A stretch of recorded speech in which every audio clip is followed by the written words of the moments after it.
Hi,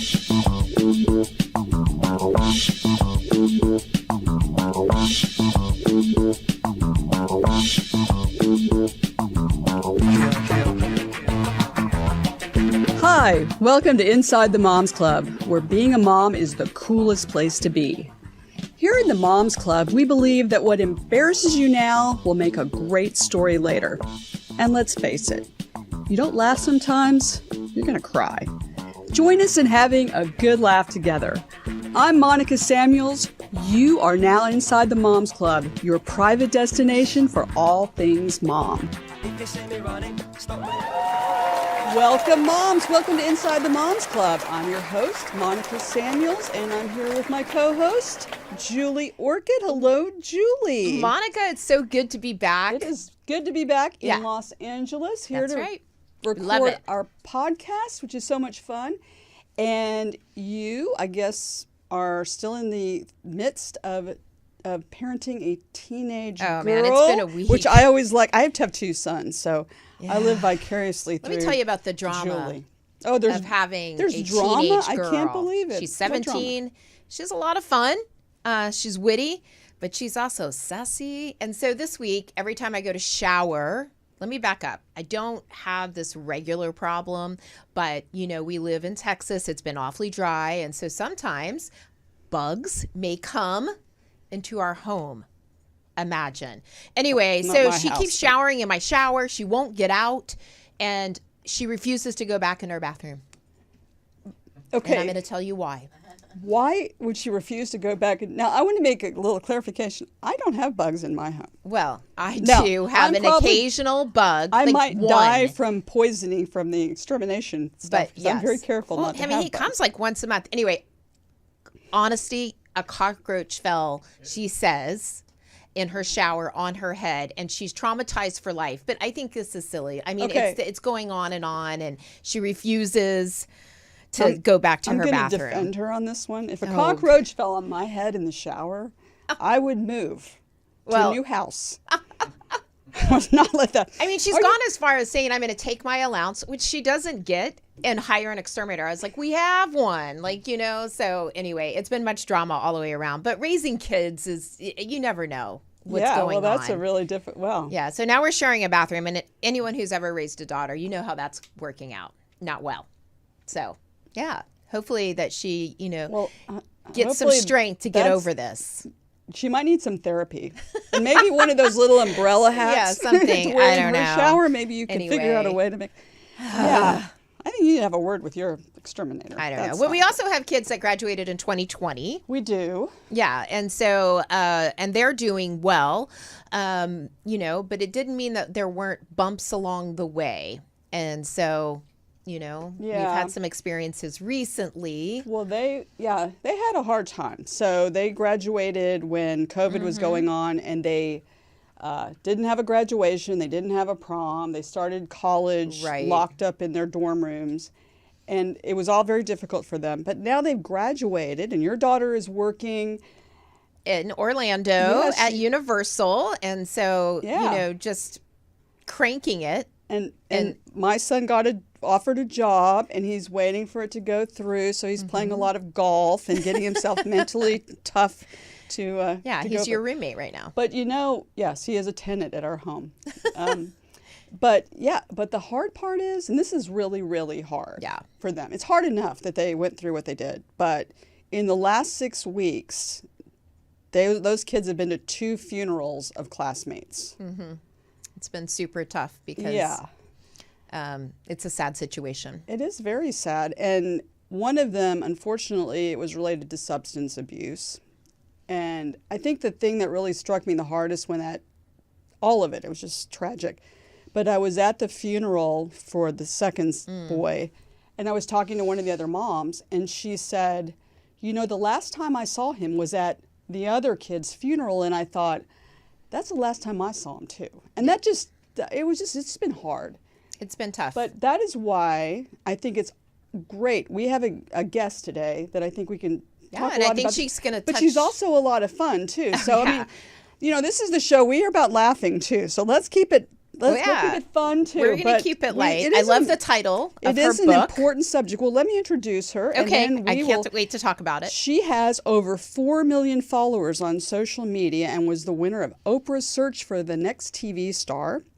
She immigrated from Croatia, where she lived during the war there, and she has since faced other life challenges, including divorce, single parenting, poverty, and mental health challenges. Mm-hmm. She is a prolific author. She's written 2 books, and her most recent book is called I Can Fix This and Other Lies I Told Myself While Parenting My Struggling Child. Please welcome Kristina Kuzmic. Welcome to the Moms Club, Kristina. Yes. We are so happy to have you here. Well, let's get a little bit of background. Now, first, before we get into the more serious stuff, let's talk about your career overall. First of all, so you immigrated, was the Croatian what was going on, and then you moved to the U.S., or how did you come to America? Yeah, so my dad got an opportunity to work at a, school, and so he was like, okay, we're going to go to the U.S. just to stay safe.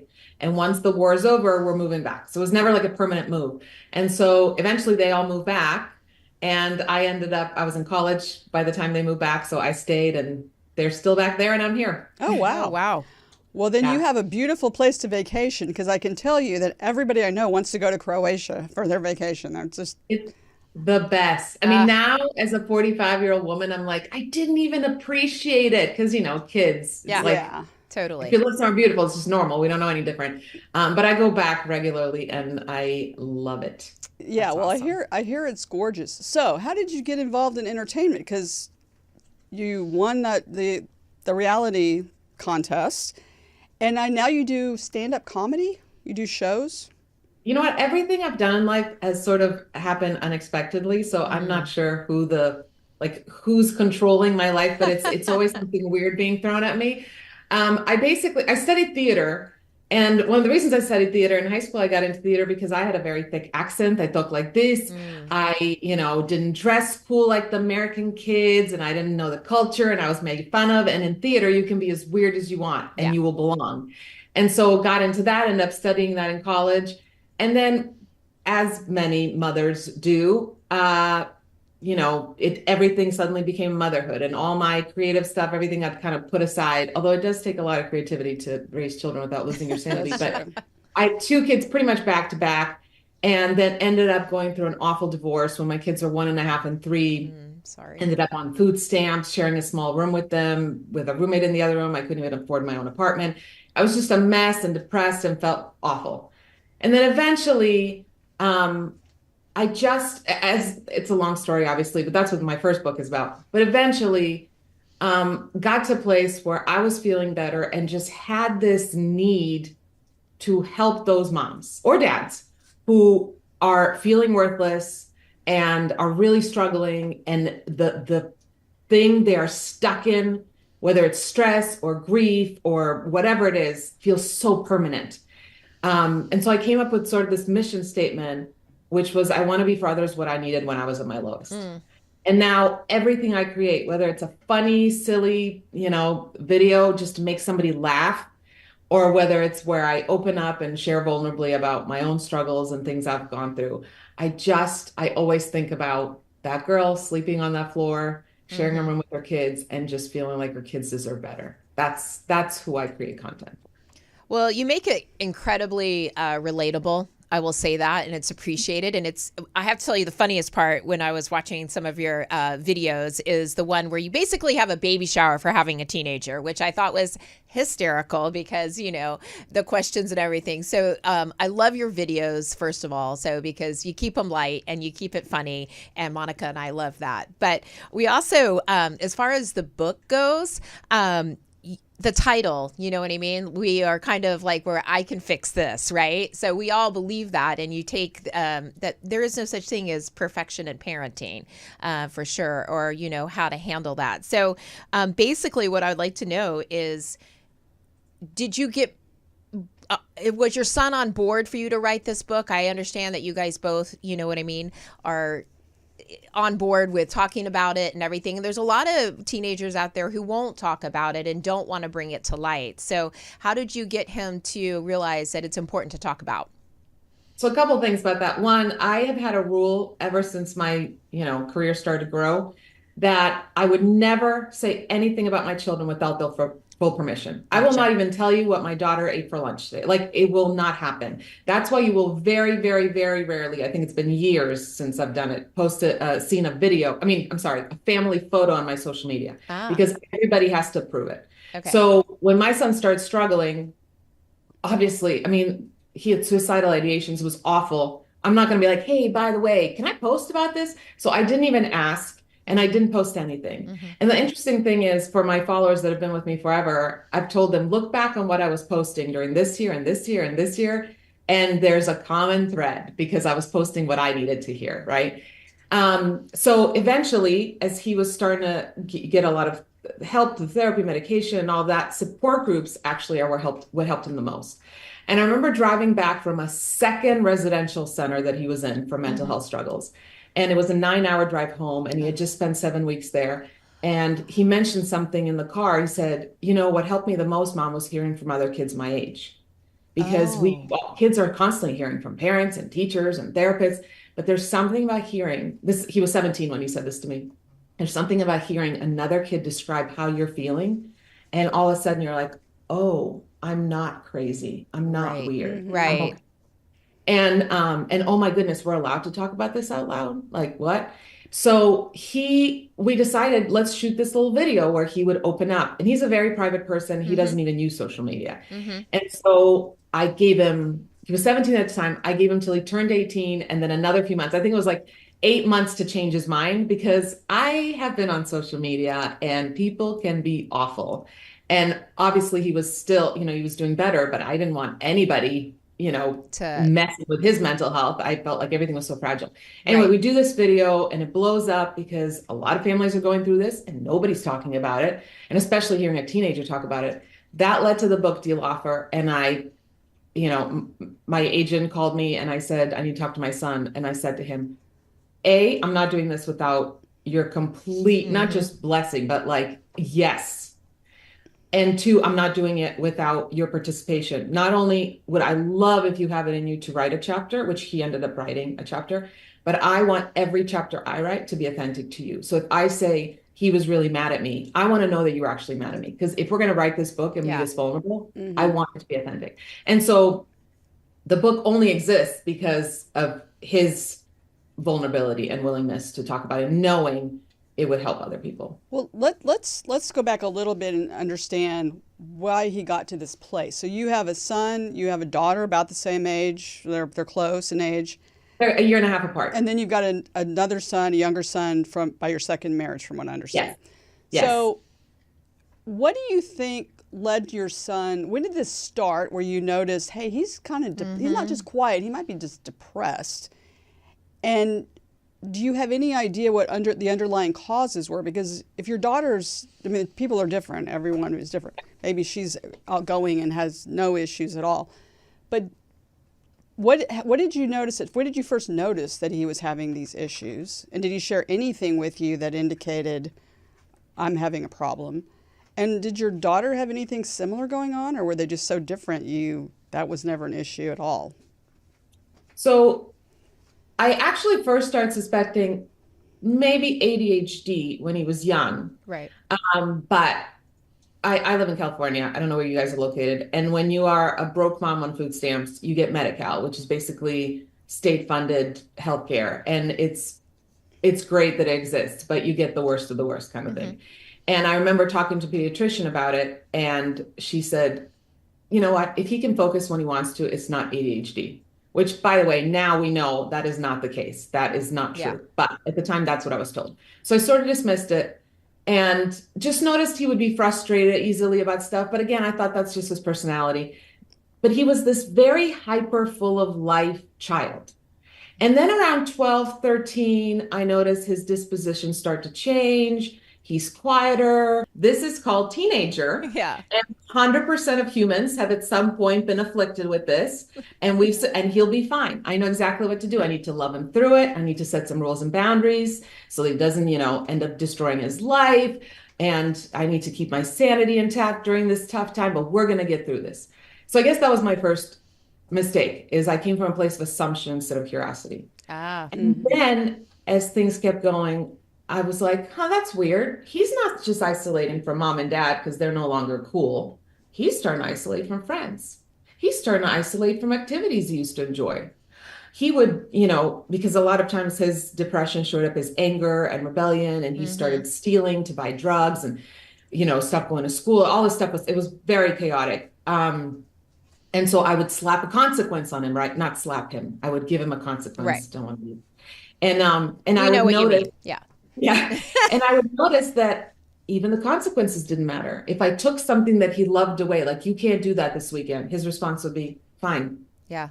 Like, man, this kid is not finding joy in anything. And basically, it took too long for me to really deal with the root of the problem instead of just that behaviors, right? Which I think a lot of us parents do. And I lied to myself. I told myself I was dealing with the root of the problem. I know he's struggling. It's hard being a teenager, but I wasn't digging deep enough. And then things just started to get worse and worse, and eventually got diagnosed with depression. And I flat out asked him, have you ever thought about taking your life? Yeah.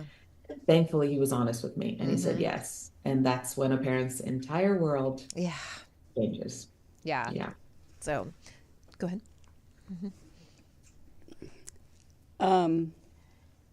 Do you think that was like physiological, or was he having issues with kids?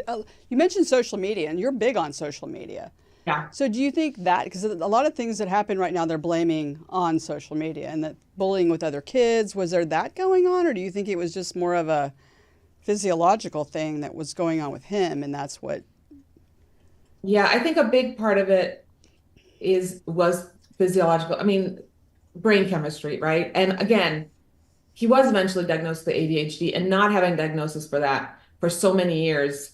And by now, most people who either struggle with ADHD or know someone who does know that the society is not set up to fit into a box, right? For kids like that. They can't fit into this box where they feel like they're thriving.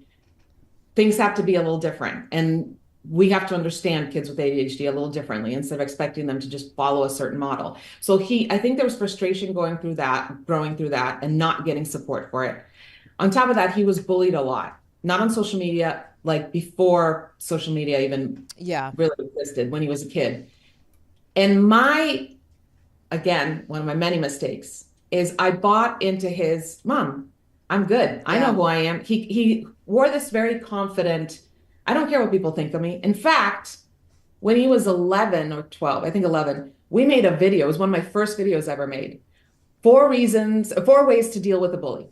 And it went viral. And here's this 11-year-old kid saying how he's bullied and how he deals with it, and he knows who he is, and he's not going to let other people affect him. And all these kids were inspired by it. And underneath it all, he was struggling. And that's the truth. No matter how your kid is saying they're handling bullying, it is leaving a scar.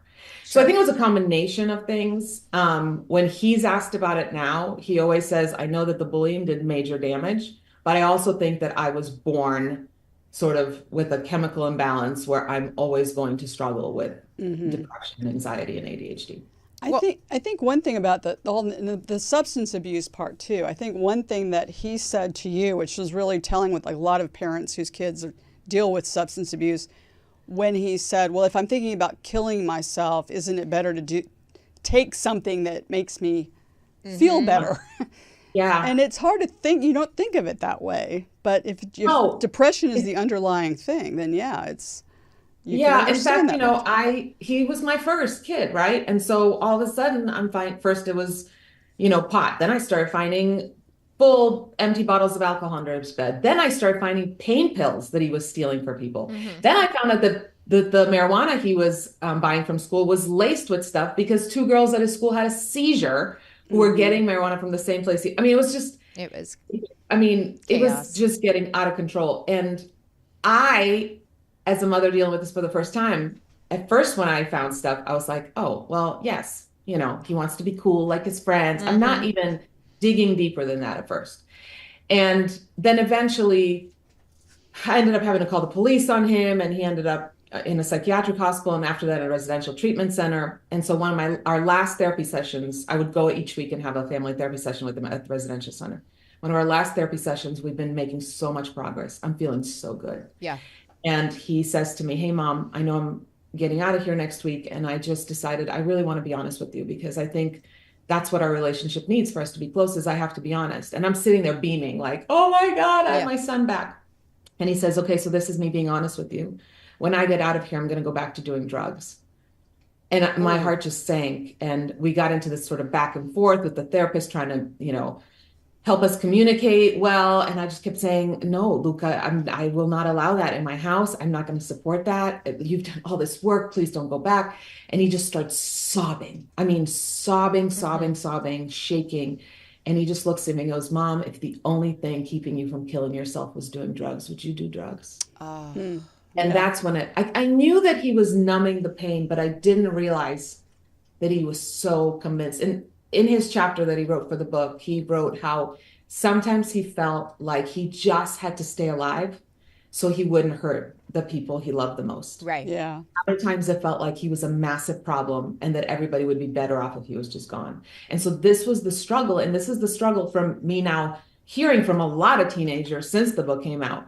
This is the struggle they live in, is I don't want to hurt my mom. I don't want to hurt my little brother. I don't want, Yeah. And at the same time, oh my gosh, look at all the problems I'm causing. Look at all the fear I'm causing for my mom and my siblings, and everybody's just like running around concerned about me. Maybe I should just be gone. Yeah, so they feel like a burden and have to be perfect. And I love how you lift the charade of perfect parenting, or, when you talk about it. And then also your son, you guys obviously really got down to the root of the pain, not just saying you're not going to do this again, but really talking about, the pain. How is he today?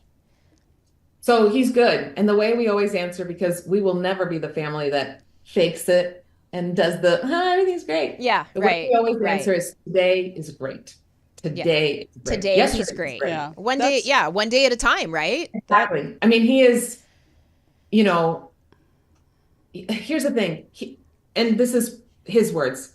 He will always struggle. Sure. He will always have and anybody who really has had serious mental health struggles, they know. There are good days, there are bad days. The way he describes it in the book is, for him, mental health feels like a tug of war.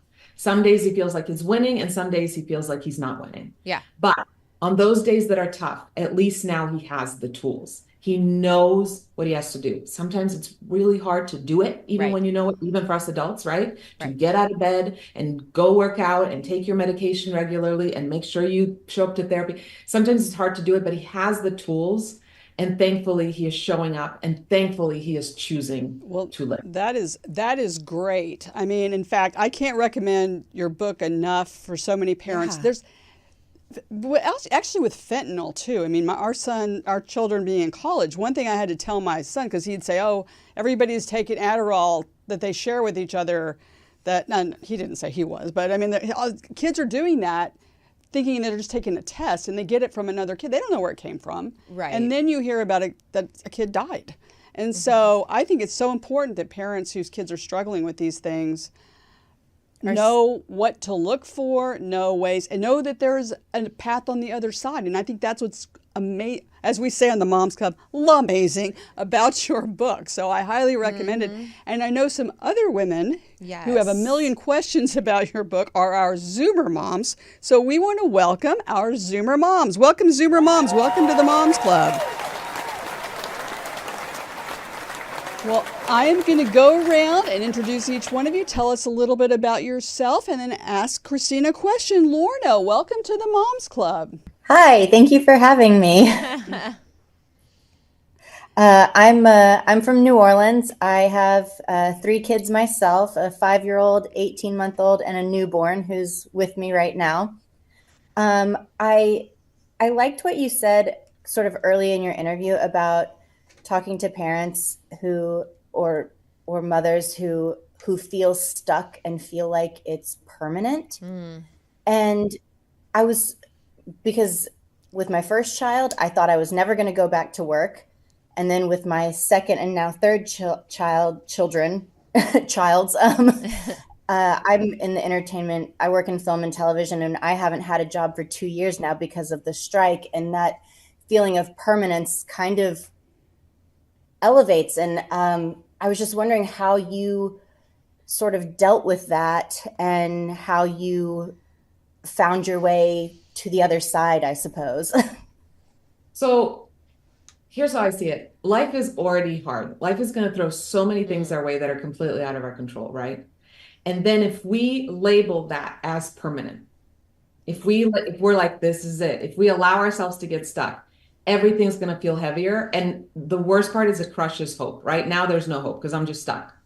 So what I did actually before my son ever started struggling, this is back when I was a single mom, I decided that I would add the words right now to anything that felt frustrating and hard in my life. And I've continued that. So whether it's, I am not getting any sleep right now because my baby keeps crying throughout the night, right now. My teenager acts like he hates me right now. I am waking up 15 times a night and checking on my kid to make sure that he hadn't taken his life right now. I can't get my job back. I'm stuck at home and I just need a creative outlet. I need to get back to my career, but I feel so stuck with this right now. Whatever it is, even if it's a loss, people always say, well, for example, death is permanent. Yes, but the grief I feel where I can't get out of bed is right now. And for me, just that mindset of adding the right now was a constant reminder that life is a string of phases, and some phases suck. They just suck. Yeah. And not everything is immediately fixable, but it's a phase, and your right now is not your permanent. And so I don't know if that helps at all, but for me, it was just it sort of made me, it just helped me feel unstuck. It helped me be able to take a breath and go, life is a string of phases, not loving this phase, but the next one's coming. Wow. Kristina, I've done this show for a while with Monica, and I can honestly say, with you having, Lorna, 3 children that are a very young age and lots of things swirling in your head, if you can just remember those 2 words right now, you don't have to remember a whole book or anything, but Kristina, thank you for that because great. that I'm going to use it myself. That is great advice. Yeah. You know, you did win Oprah's Next Star. Are you sure you're not the next Oprah? Yeah, I are you mean, sure that's about really that? good advice. Yeah. I mean, I'm inspired, but I think that's really, really good advice because, even all of us, I mean, things are happening right now that we're kind of like, oh, this is so great. But you just take the whole, your whole life and look back and like, well, I had great times and then I had not so great times. And it'll turn. So I just had to say that. Yeah, no, you're absolutely I know I right. wasn't supposed to pop in, but. No, you weren't. You're going to get in trouble for that later on. Amy, welcome to the Moms Club. Tell us a little bit about yourself, and do you have a question for Kristina? Well, now I have a dog barking at me. Sorry about that. I'm from Houston, Texas, and I'm a little bit past the teenage phase. Both of mine are in their 20s. And both of them, well, one is finishing up graduate school and the other one is already out of graduate school and is in nursing. So I will say to all of you, it does get better because they do leave home and mine are successful. So that means anybody can do it. So that said, one of the things I was interested in is when you were going through all of this, and even with as much as you have going on now, how do you take time for yourself? Good Yeah. question. So I'll tell you a quick story, which was very life-changing for me. My 40th birthday was coming up. I'm huge on birthdays. I even celebrate my kids' half birthdays. Okay. Half a cake, half the happy birthday song, every other syllable, because I like to complicate things. And my 40th birthday is coming up and I've never had a party for myself. So my husband's like, you always do everything for everybody else's birthdays. Let's have a big party. Big party, invites people from all over the country, rents this beautiful room in a restaurant, a DJ, cake, the whole deal. Huge party. That was supposed to be on a Friday, my actual birthday. Tuesday before that Friday is when I called the police on my son. Wednesday before that Friday, he was in the ER all day. They were waiting for bed to open up in a psychiatric hospital. And he was yelling to get the F out every time I went to visit him. And Thursday, he was finally in a psychiatric hospital. So I decided I'm going to cancel the party. And reluctantly, Well, my husband and my mother-in-law basically convinced me to go through with this because they're like, there's no visiting hours at the hospital during that time when the party's going to be. What are you going to do if you don't go? Yeah. You're just going to sit home and cry and worry. So just do it. So reluctantly, I decide, okay, fine, I'll go through with this party. I show up to the party. I'm miserable. I'm trying not to cry. I'm trying to be happy for everybody else. By the end of the evening, a friend pulls me onto the dance floor and I let loose. And I'm dancing and I'm dancing and I'm dancing and I'm just loving it. And it felt really, really good. And right after it felt really, really good, it felt really, really bad. Because what kind of a mother has a party for herself and dances while her kid is in a psychiatric hospital wanting to die? Months later, I'm talking to one of my best friends and I'm telling him, I can't shake the guilt. I cannot shake the guilt. I cannot believe what an awful mother I am that I went through and I had that party while my son was suffering and in a psychiatric hospital against his will. Like, what is wrong with me? I will never shake this guilt. And my friend looks at me and goes, Kristina, you did him a favor. I was like, what? And he said, back when I was in high school and I was struggling and I felt depressed, I knew I'd put my mom through a lot. And if on top of all of that, I knew she had canceled something she was really looking forward to because of me, I would still carry that guilt today. By going through at that party, you gave Luca one less thing to feel he destroyed. And that was life-changing for me because I realized that I had convinced myself that if my children are suffering, struggling, needing me, whatever, then that means that I have to suffer, struggle as well, because that's the only way to show my love and empathy, right? I had to put myself back and not take care of myself until they were okay. And what Zach helped me realize that day, my friend Zach, is that that is a hell of a lot of pressure to put on someone. And I should never, ever feel guilty for taking care of the most important person in my child's life. And that's me. And later on, when we were writing the book, I asked my son, I said, by the way, do you know that I had that party and everything? And the look on his face, he said, Mom, thank you for doing that and not canceling because I would still feel guilty today. He said exactly what my friend predicted he would say. So I think that's the first step with mothers, especially who are, how do I take care of myself? The first step is get rid of the freaking guilt. Get rid of the guilt, because that is why parents are not taking good care of themselves, because they're allowing that guilt to stand in the way. Take care of you first and never feel guilty about it. You are doing your child a favor. And then the next step is figure out what that means for you. What does that mean for you? And it's different for everybody else, for everybody. But figure out what is that thing that feeds your soul and that makes you feel alive. And, that makes you go, okay, I've been running around going, is everybody okay? Does everybody have what they need? I'm going to ask myself every day, am I okay? Do I have everything I need? Amen. That's great. That's awesome. That's great advice. Okay. Christy, welcome to the Moms Club. Tell us a little bit about yourself, and do you have a question for Kristina?